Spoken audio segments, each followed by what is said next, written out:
Welcome to the Japan Game Junk podcast. I'm so happy and thankful that you're here. Sydney 2000, as read on January 10th, 2026. Sydney 2000 is the official video game of the games of the 27th Olympiad, hosted by Sydney, Australia in 2000. Developed by Attention to Detail and published by Eidos Interactive, it was released for the PlayStation, Microsoft Windows, and Dreamcast.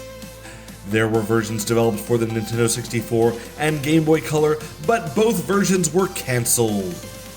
Events: 100-meter sprint, 110-meter hurdles, javelin, F, hammer, triple jump, high jump, F, skeet shooting, super heavyweight weight lifting, 100-meter freestyle swimming, F, 10-meter platform diving, F, chase cycling, kayak K1 slalom.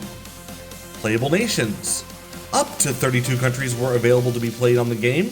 They are Australia, Belgium, Brazil, Canada, China, Denmark, Finland, France, Great Britain, Germany, Greece, Hungary, India, Israel, Italy, Japan, Kenya, South Korea, Mexico, Netherlands, Norway, New Zealand, Poland, Portugal, Russia, South of Africa, Singapore, Spain, Switzerland, Sweden, Chinese Taipei, United States of America. Gameplay: although the button-mashing laden gameplay has not changed from previous games, the main competition itself become more complex with the inclusion of the virtual gym and a complete Olympics qualifying tour, composed by 4 stages, and the player can only run for the medals of the events they qualified for. While some of the events are the women's, each event is only set to one gender. It is not possible to run the women's 100-meter hurdles or the men's high jump. Individually, there is not much difference in gameplay from previous games. 2 action buttons control speed, a third performs an extra action such as jumping, passing a hurdle, setting the angle and releasing the hammer or javelin, or touching the wall. All events rely on this formula except skeet, K1 slalom, and diving, which uses click-along rather than the freeform jumping of Olympic gold. Chase cycling also requires pacing by the player, or the final cyclist will run out of long pace before the final sprint. The biggest difference from previous games in the series lies in the Olympic mode. Instead of starting in the Olympics, the player must improve and qualify an athlete for the event. Each event has 4 stages: Open Trials, Invitation Event, the Championship, and Olympic Class. And for each stage, the player must complete minigames in the Cyber Gym that range from running on a treadmill, climbing a pole, squats, or reaction training, for a total of 20 minigames. Completing a Cyber Gym game improves the athlete in one of the 3 ratings temporarily. And to earn the new capacities definitively, the athlete must complete an event with a certain score. After the player is happy with the athlete's development, they can try to qualify for the next stage by running against other athletes at the same level.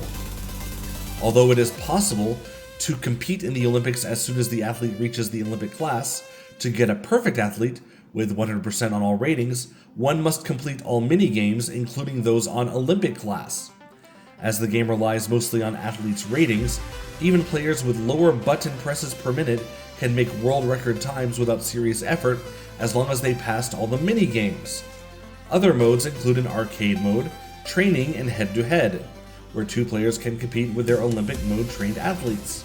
There are 4 difficulty levels. Although generally stable, the game lacks tweaking in some events. The high jump uses men's results, and while some events such as the 100-meter sprint and triple jump are quite easy, others such as the javelin and hammer throw require much training. Reception: Sydney 2000 received mixed reviews on all platforms, according to the review aggregation website Metacritic. In Japan, where the Dreamcast and PlayStation versions were ported for release and published by Capcom on 26 October 2000, Famitsu gave it a score of 27 out of 40 for the former and 26 out of 40 for the latter. GameZone gave the PC version a score of 9 out of 10 and said the graphical quality of this program makes it a surefire winner. What it lacks in some areas, it makes up for in others. If you are a fan of Olympic-style action, this is a must-have.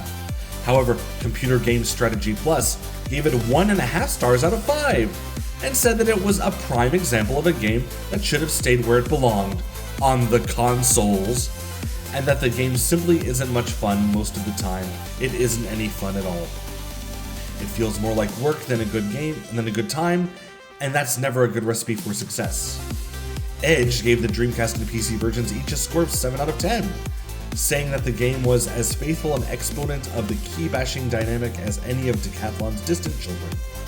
Colin Williamson of PC Gamer US criticized the button-mashing gameplay and frustration game control of the latter version and stated, "All in all, Sydney's quality is disturbingly inconsistent, and there are, sadly, more bad games than good in this particular collection.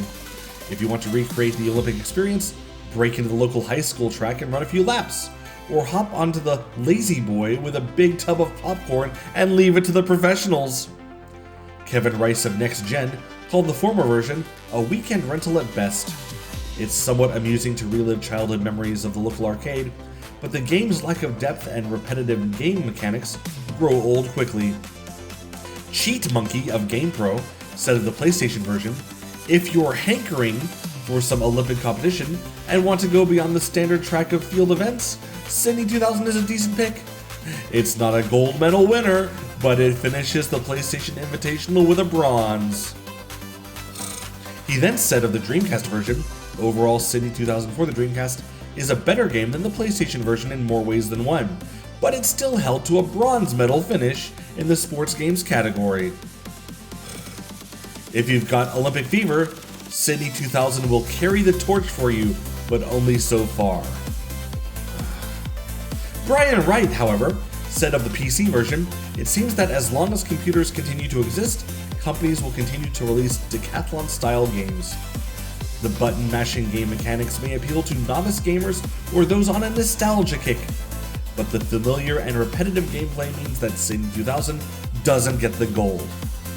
And that's it for the Wikipedia entry, and boy do I hate pundits and bad puns. I'm the only one who's allowed to make bad puns. Okay, so this is a terribly written article. Only now I realize that the F's in the event meant that they are for female competitors. And yeah, it's a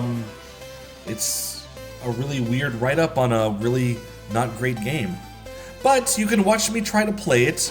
With my great skills, I always win the gold. In the Olympic game, I always win the gold. And you can see it in the description. There's a link to see me play the game. But that's it, Sydney 2000. It was a sports game to play. You can still get it, I'm sure, somewhere, and play it. Bye.